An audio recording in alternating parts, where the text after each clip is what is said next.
Mas contribui muito para desmerecer o parlamento, também, brasileiro, uma série de, no meu entender, anormalidades, que nós convivemos com elas, vocês convivem, talvez porque não tenham parado para refletir sobre como são absurdas.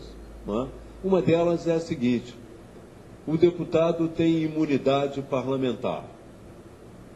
O que significa essa imunidade parlamentar?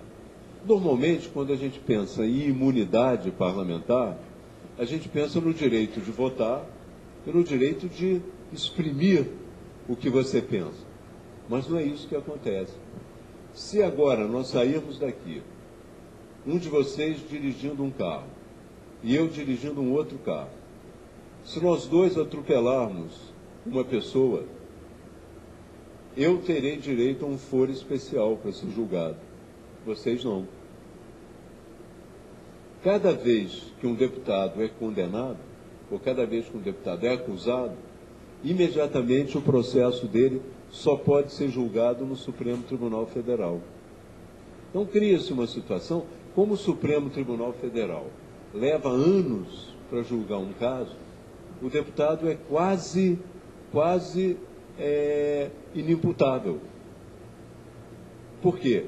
Ele comete, como Paulo Maluf, por exemplo, comete um crime, né? Ele já está há anos com esse negócio do dinheiro que ele desviou e até hoje não acontece nada.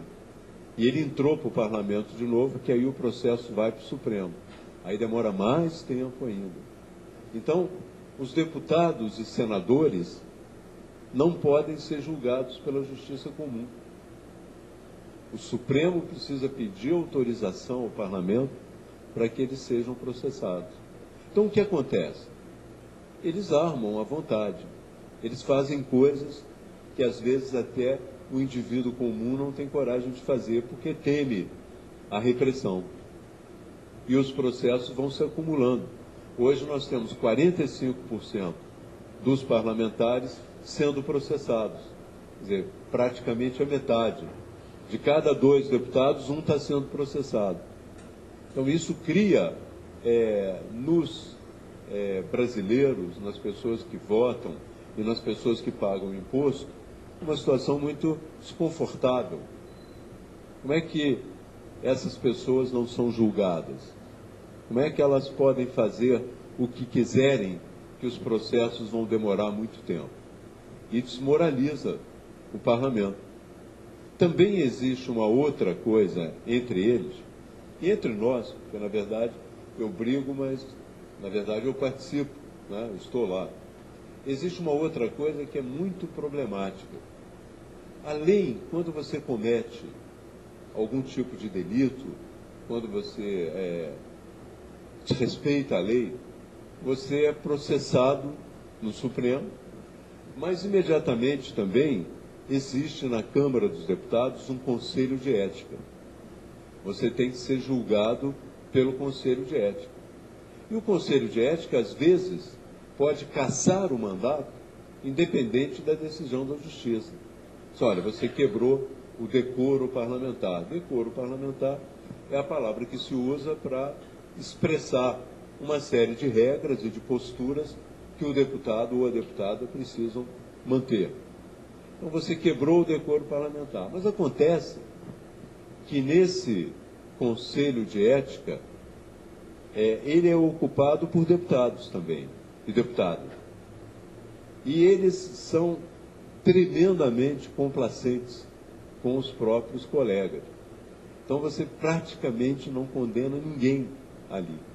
O único caso, os 2 casos de condenação que nós tivemos no Conselho de Ética e depois levados ao plenário, os mais célebres foram os casos do Roberto Jefferson e do José Dirceu, porque suscitaram aquela questão toda em torno do mensalão em 2005. Mas foram os casos que nós vimos assim das pessoas serem julgadas pelo Conselho de Ética. Então acontece isso também. O Conselho de Ética, ele é complacente com os deputados e deputadas que cometem equívocos. Então, qual é o resultado que nós vamos vendo progressivamente? O resultado que nós vamos vendo progressivamente é as pessoas se afastando da política, cada vez mais distantes da política. Porque como é que você vai acompanhar a política, as decisões, o discurso de pessoas que você não respeita? Você não tem a mínima capacidade de respeitá-lo. Não tem sentido. Então, com isso, nós vamos ficando mais longe, mais e mais longe da população. E é verdade também que a população tem um pouco de culpa, né? Quando nós vamos às eleições, para usar o Rio de Janeiro como ponto de referência, mais da metade dos eleitores, no dia das eleições, não sabem quem vai votar para deputado. E passadas 2, 3 semanas, 70% se esqueceram em quem votou. Já não sabe mais em quem votou. Então não tem um processo de acompanhamento que é muito comum nos Estados Unidos. A pessoa tem um deputado, ela tem os endereços do deputado ou do senador, e cada vez que ela acha que ele não fez uma coisa direita, ela passa um e-mail, ou faz uma telefonema, dizendo: olha, você se equivocou, a tua posição correta não era essa, devia ser essa. É isso que você nos prometeu na campanha, e você não está cumprindo. A ponto de existir nos Estados Unidos, e o que eu acho que é algo que nós estamos discutindo aqui no Brasil também, uma coisa chamada recall, que é você faz um abaixo-assinado dos eleitores que votaram num determinado candidato, obtém um certo número e pedem a renúncia dele, porque ele não está cumprindo aquilo que prometeu ao seu eleitorado. Esse elemento é um elemento democrático. Agora, para nós introduzirmos isso no Brasil e para nós realmente exigirmos isso, é preciso que as pessoas acompanhem os deputados, é preciso saber que ele não está cumprindo o que prometeu. Quando, na verdade, muita gente não sabe em quem votou e uma outra parte que votou não sabe nem o que ele prometeu. É uma situação dramática, nós ficamos praticamente no escuro, não é, em relação aos deputados. Então, isso... nós estamos estudando, discutindo no Brasil, uma coisa que possa alterar um pouco o quadro, que possa melhorar um pouco o quadro, que possa reaproximar a política das pessoas comuns, das pessoas que precisam e devem ser ouvidas, né? Então, houve-se muito debate, há muitos debates sobre a reforma política.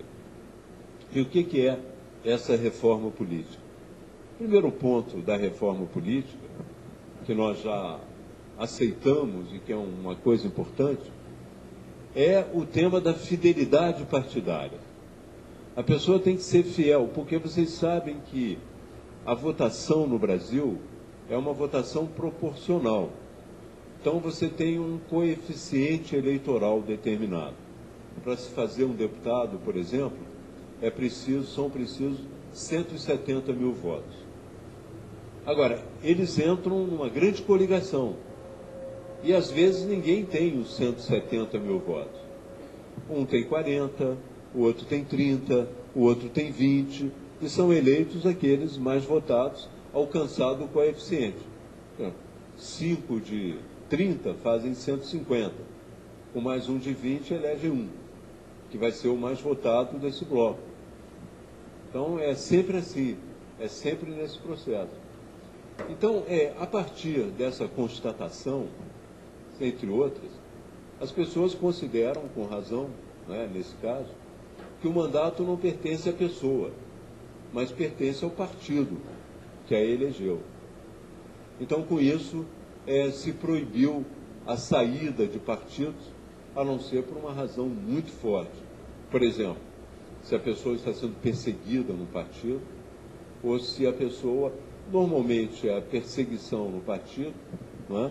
Ou se a pessoa acha que o partido está fugindo às suas propostas iniciais, ao seu programa.